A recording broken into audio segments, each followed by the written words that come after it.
flight. Let's go. Fly, supersonic. I told you I never wanted you to come between everything I want. I've got a bad tendency. I can't help but fall for disaster.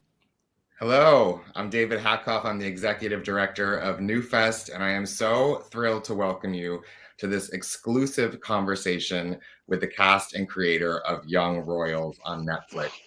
We are so excited to be doing this conversation. It is part of the 34th annual New York LGBTQ+ Film Festival, which is happening October 13th through 25th. We have more than 130 films and conversations like this one that are happening in person in New York. And also many of our films are available to stream virtually throughout the United States. So we hope you will join us. We are really excited about this conversation. There are a lot of super fans of Young Royals. I have to admit, I am one of them. I absolutely love this show. I fell in love with it last year. I told everyone I know to watch it. I think that the writing and the acting is so wonderful, and it's just a really beautiful series. And I can't wait for season 2, and I'm sure you can't either. And so we are so excited to have, as I said, the cast and the creator here. And to moderate today's conversation, we have MTV correspondent and cultural commentator Ryan Mitchell. Take it away, Ryan. Thank you so much, David. Thank you so much to NewFest and Netflix. I am beyond excited to be here. Let me just say this, Young Royals has quickly become a new fave. So I'm just very honored to get the pleasure of chatting with such an incredible panel of talent. Let's just jump right in because I know all of you, like myself, cannot wait much longer. So first up is the incredible creator and writer, Lisa Ambjörn. What's up? Next up is, of course, our Prince Wilhelm, played by Edvin Ryding. Hello. Oh my God, how cute. What is happening? And last but certainly not least, playing Simone is Omar Rudberg. Hey. Hi, how is everyone feeling? This is such a moment to have you all sitting here for NewFest. Let's get some initial feelings out there. How are we feeling? Nervous. Yeah, happy but nervous. Yeah.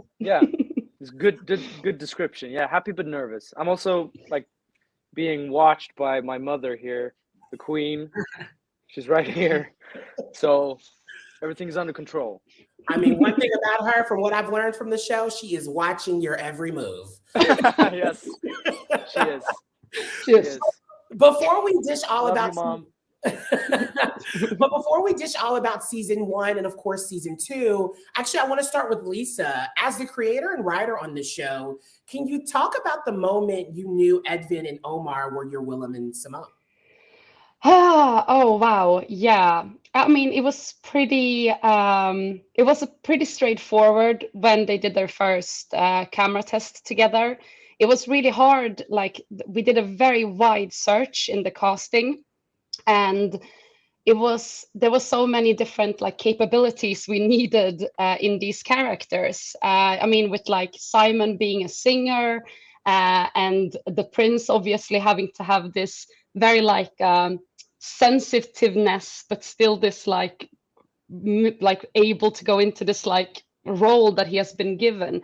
And Roshta, who with the casting director, when they set out to find them, it was a big puzzle, because the most important part were obviously what they were going to be like together. And we did a casting session with Edvin and Omar, which was just like you could tell like 10 seconds in, you were like, yes, yeah, like this is it. And then we actually went out to Kaggeholm, which is our like location, and did a screen test with them, where Omar was playing the piano and Edvin was walking up to him, and they just improvised, and it was beautiful. Like everyone was like crying when they saw it, and we were like, that's them, like that's Simon and Edvin. Yeah, that was beautiful. That camera test, it was like during late summer too, in that like magical place. It felt very like Call Me by Your Name-ish. I loved it. Yeah. Oh my God. Okay, so that leads me to Omar and Edvin. Like, I guess what made you both say yes to this project? Was it that similar feeling that Lisa's talking about? What made you say yes, Omar? Well, so when I first heard about the project and what it was going to like be about, I directly just fell in love with the whole thing, you know, with the prince and this little kid going to the school and this like forbidden romance. I just love that kind of stuff. So I was just like, I'm down. And then I got to read the script, and then I was like, wait, not only that, but I'm also like gonna sing and like do all of this different stuff. I was just like, no, I'm gonna get this role or I'm gonna die. That's how I. You also wanted to play Wilhelm first. Oh You yeah, remember that? yeah. I was like, I'm gonna be the prince. When I met Edvin, I was like, he's gonna be the prince, and I'm. Oh my God, Edvin, when did you find that news out that he wanted to be the prince? And like, also, what made you say yes? I found out about him wanting to play the prince much, much later. You know, he didn't reveal that at first. No, because I mean, our first audition together, it was very nice, and it felt like we clicked instantly because we had like no time to get to know each other privately. We just instantly got to know each other as Simon and Willem. So that was really beautiful, and I feel like we clicked instantly. I remember getting the question from the director, like, what do you feel about, like, we've tried some different Simons, what do you feel? And I remember I was pretty sure that Omar was going to play Simon. But I mean, I was very attracted to this project like after my first casting, I think, because I only got like, maybe half a scene or something to do my first audition. But I felt privately like Edvin clicked with Wilhelm as well, which is really, really beautiful. And when I got to meet Rojda, the director, she was incredible, and I felt like I have to work with her now. And you know, I fell in love with the people, I think, and the story as a whole, as it like continued to grow like over time, it just got better and better.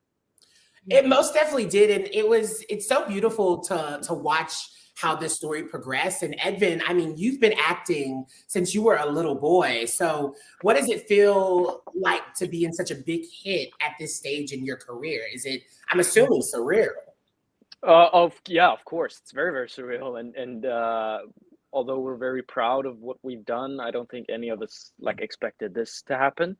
It feels nice to like, of course, I'm super, super happy that the show's successful like internationally and that we can reach a crowd, because I think it's a very important story.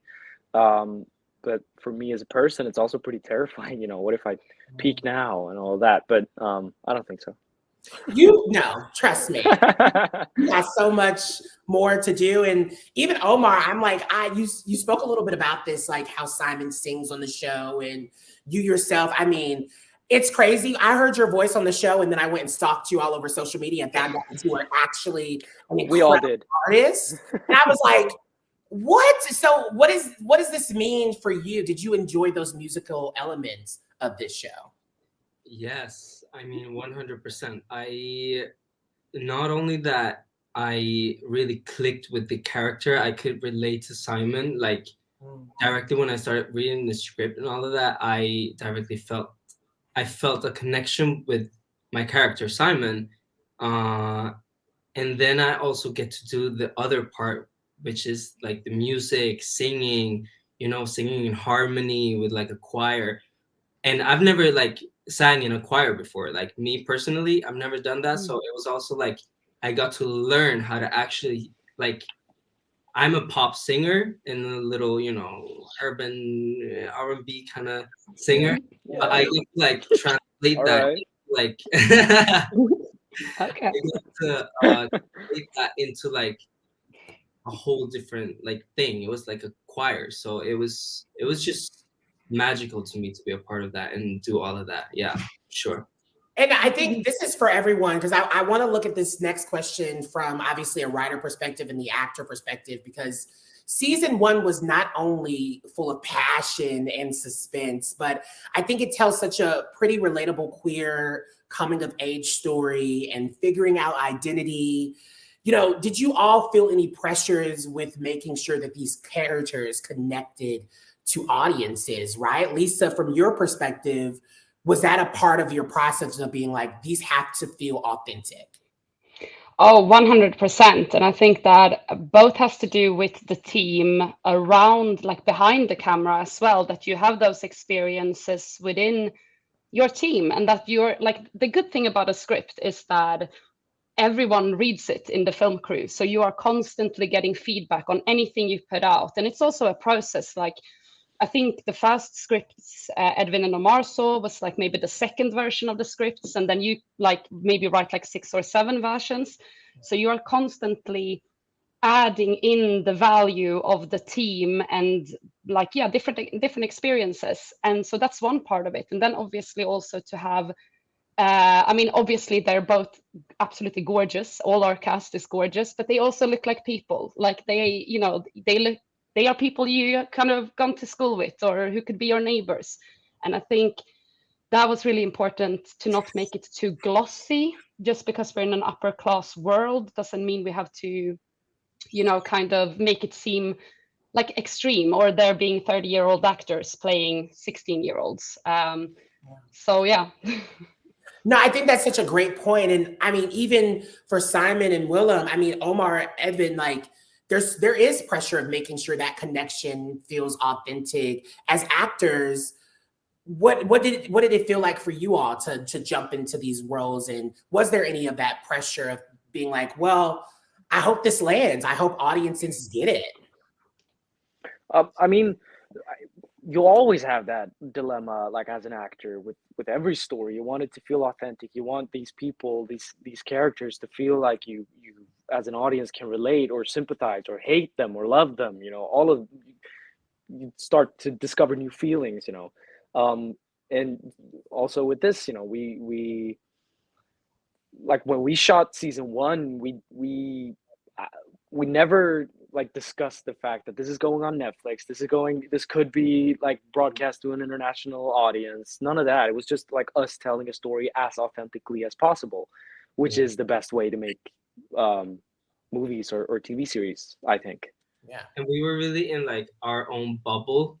So whenever we were shooting and everything, we felt like we really were the characters, because it was like a little bubble over there at Hillerska. Also helped a lot. Yeah, and also like no, but and also like the whole like having an audience expectations. We didn't really have that in season 1 because we did not know how it was gonna go. So I mean, it's very different now leading up to season 2. It's a different kind of expectation, but you can never know how the audience is gonna react, and you can just try to be like sincere in the way you tell a story. If you're brave and sincere, it's probably gonna work. But like in my mind, I was always writing for my like group of friends. Like I had them in my mind. Like I was like, what would we want to watch when we were 16? What would we have freaked out about? So you know, you have that kind of like, I'm gonna nail those people, and then hopefully the rest will follow. Yeah, being intentional about this project. And I think you can really see it. And now I want to talk about some of my favorite scenes, because let me tell y'all were acting like beautifully in this show. One of my favorite scenes was when Willem confronts August. You know, I was not prepared for that level, the level of chills that were sent down my body. I guess, Edvin, talk to me about what was going on in your head leading up to that moment, and having a scene partner like Malte Gardiner, you know, like incredible. Yeah, he's amazing. He's a great actor. No, that day was actually kind of interesting because this was like during the last part of shooting, and it was cold and it was dark and everybody was tired. But we had to make the scene, and we all like realized that this should be like a turning point in the story, like very clearly. And I remember talking to Erika Kalmeyer, who directed that episode, and we discussed the dialogue, because at first it wasn't going to be all like shouty and that aggressive. It was going to be more like direct communication. But we just started like playing with some ideas, and then I actually think, this could be wrong, I could be incorrect, but I think one scene I just tried yelling out the last part of the scene. So just started screaming, and the fun part is like Malte and the rest of the crew never knew when I was going to start screaming. So, and it's like very echoey in that room too. So yeah, we just started like playing around with it, and Malte added some very nice touches to it himself, like being like trying to get something out of him to say something, but he realizes too that there's nothing he could say, you know.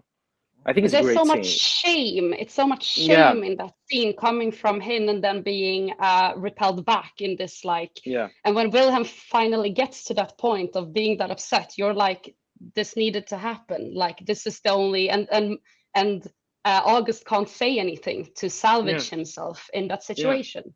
Yeah. Yeah, it was the silence. I think the silence of August, it spoke volumes, right? And I even think about Omar.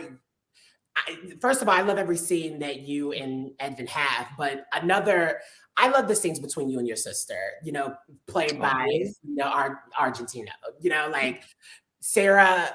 Talk to me about having her as a scene partner, right? Because not only I feel like everyone's trying to find their space in this world, but she's longing for her own place in this space. So talk to me about y'all's connection and how that developed. Yeah, well, so first of all, Frida is amazing. I really feel that Frida really gave Sarah justice. I just love how she takes on her character. She came in really late into the project. She flew all over from Barcelona all the way to Hillerska to start shooting in like maybe like a few days before we started or something. And we just, I don't know, it just came so naturally. I'm so lucky that I get to work with these actors because I don't know what it is, but I feel like I have like a connection with every single one of them. Yeah, I was gonna say this show is blessed with great actors. Yes, this show is really and just like us as a group of people that work together and as friends, we just have a like I don't know, just like we click so well, and it's been amazing shooting with Frida.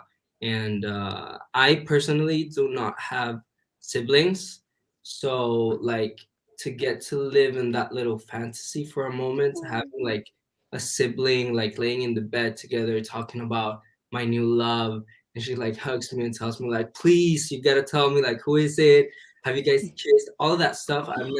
I've never experienced that ever, so for me it's just so cute to live in that little fantasy, you know what I mean? I love that scene.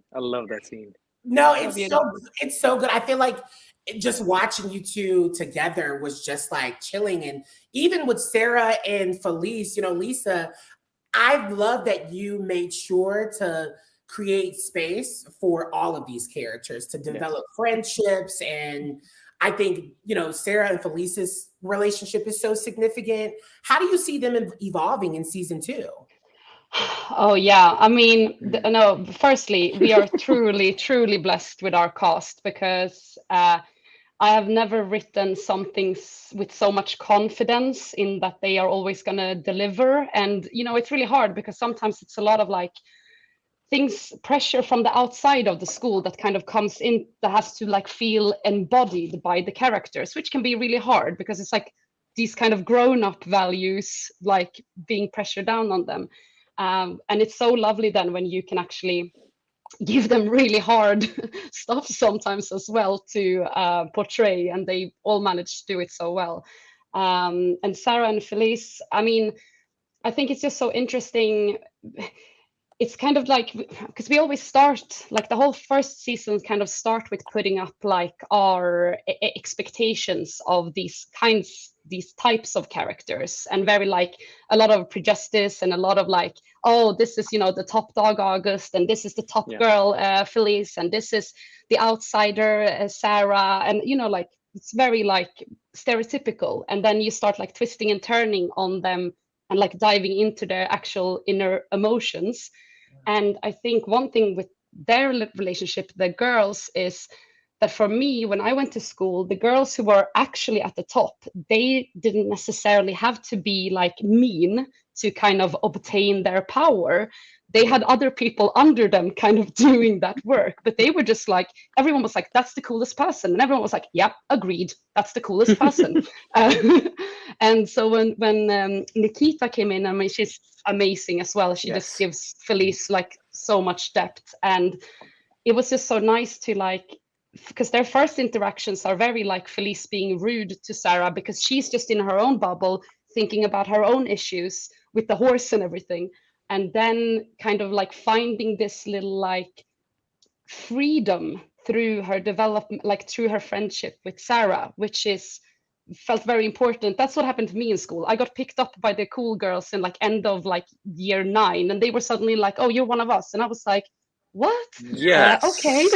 I guess so. And just try to navigate that world.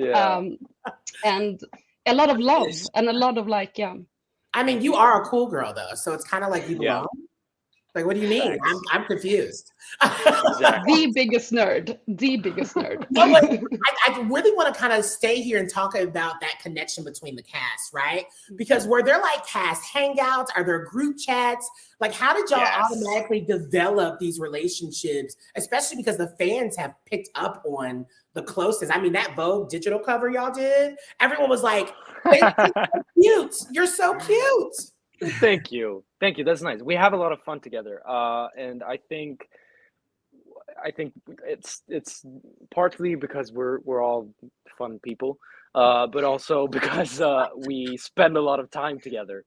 I mean, we've shot 2 seasons now, and it's it's long days, and it's pretty far away from where we all live, and we spend a lot of time together, and I think we can all agree that like we have the most fun when it's scenes where we're all together, like in season 1, the opening of the new school, like where the first time you see Simon. That's the kind of scenes that we all have the most fun, because everybody's like improvising, having fun, joking around between takes, and I think it's nice that the audience has picked up on that, because we have a lot of fun and we're very good friends.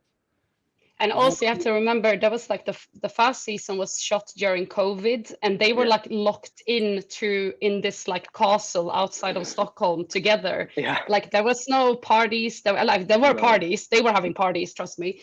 But it was not any like clubs. There was not there was not like any clubs open. You couldn't go out and do anything. So they were like literally locked in and very pressured, and during, and like it was so stressful for them. So I was kind of like sitting in my office just getting these updates from set, watching dailies, and just being like, they developed that so beautifully, and like giving each other space as well. I think from my outside writer perspective, in that you are different, but it's just something that it's like you all like accepted each other as the person you are, and that's so beautiful.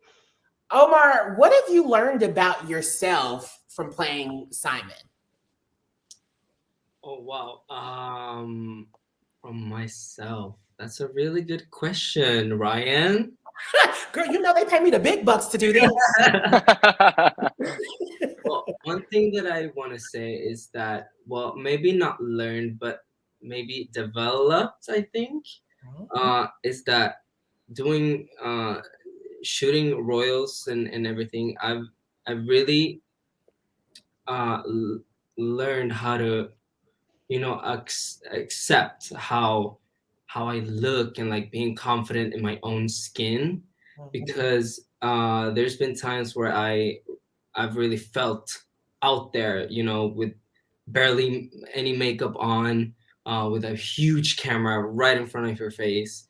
And, sometimes it can be really scary. I come from the music business, and when I'm shooting my own videos, it's clothing, it's makeup, it's that, it's all like boom, boom, boom. And here's the complete opposite. So I'm really glad also that I've been a part of this, because I feel more confident today and less, scared of showing who I am. And what I look like, on a regular day or whatever, you know what I mean? Most definitely. And I think that it shows this growth. And that's why I'm so excited about season 2, because it feels like, clearly y'all are just getting started. So Edvin, where do you want Prince Wilhelm to go? Where would you, if you had a perfect say, where would you want to see him like evolve? How would you want to see him evolve? Be careful with your mouth, girl.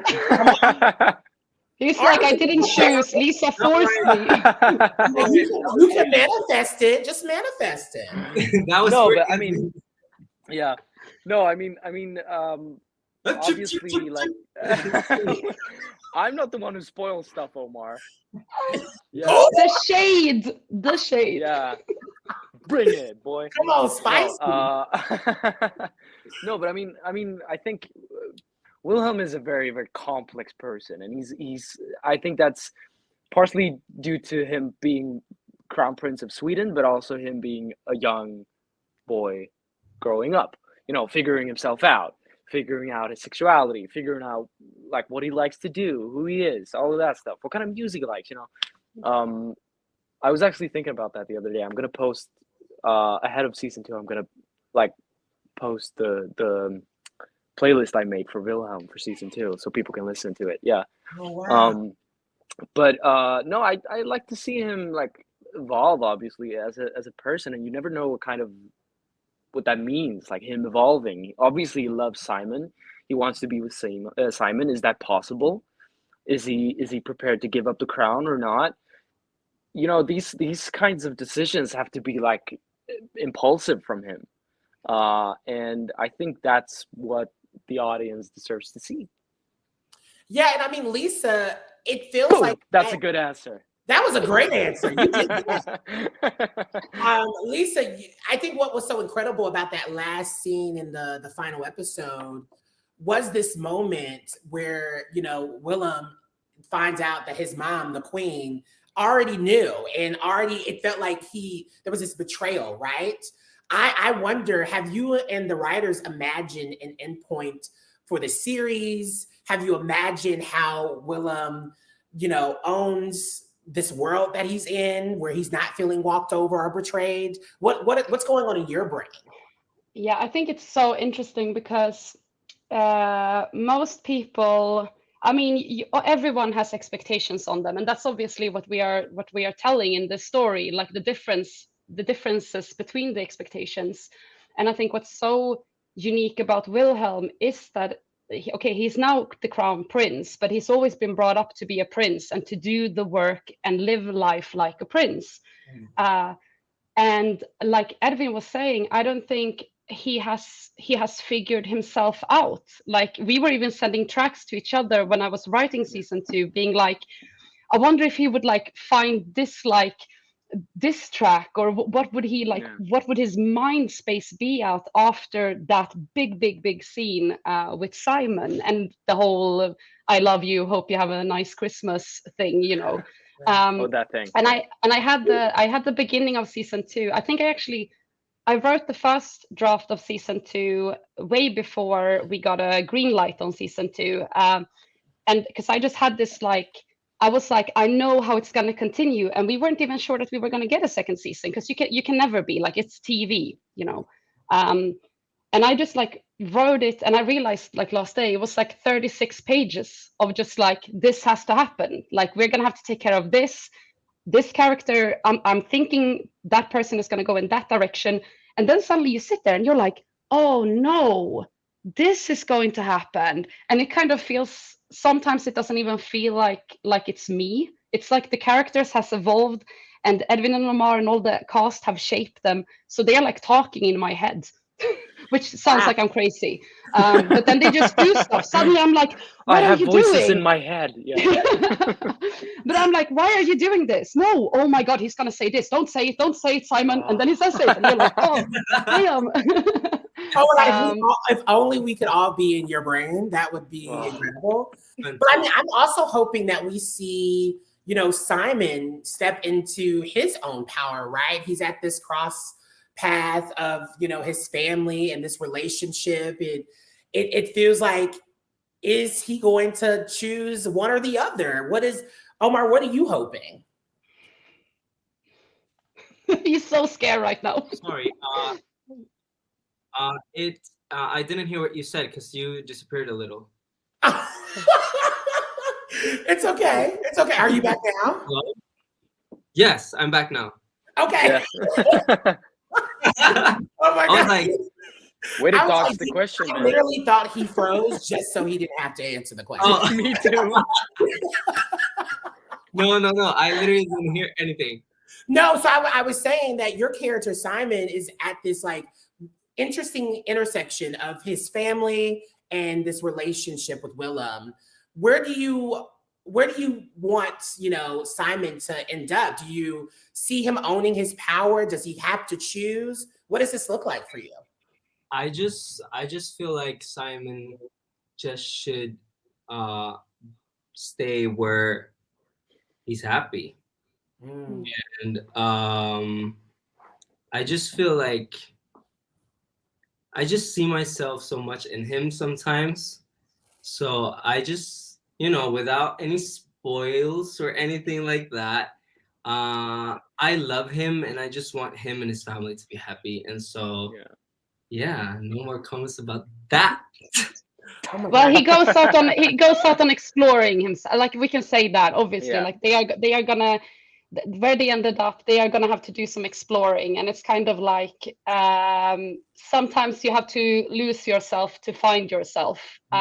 There's a lot of secrets now. We all know that from season 1. There's a lot of secrets that's gonna come into play in season 2. How does that make a person feel? Like how does that make you react, having to have secrets, having to withhold information from certain people, and everyone is going on their own like exploration journey in season 2. Wow. Oh my God. I'm so excited. And, we are coming to the end of this amazing conversation. So before we get out of here, we do have a little surprise for all the young Royals fans. Yes, I know you're ready. Here is an exclusive image. Oh my God, I'm about to die. Here's an exclusive image. Go. Go. Yay! Look at us. Look at them. They're so cute. Like, Now analyze. Yes, the theories are gonna come. This moment, I'm so excited for season 2. Everyone, you all are just so incredible. One last question, because we know you can't say much about season 2. Can you describe it using an emoji, Lisa? An emoji. What's the one that goes? Okay, Edvin. I'm gonna go with. Don't say mine. I don't know yours.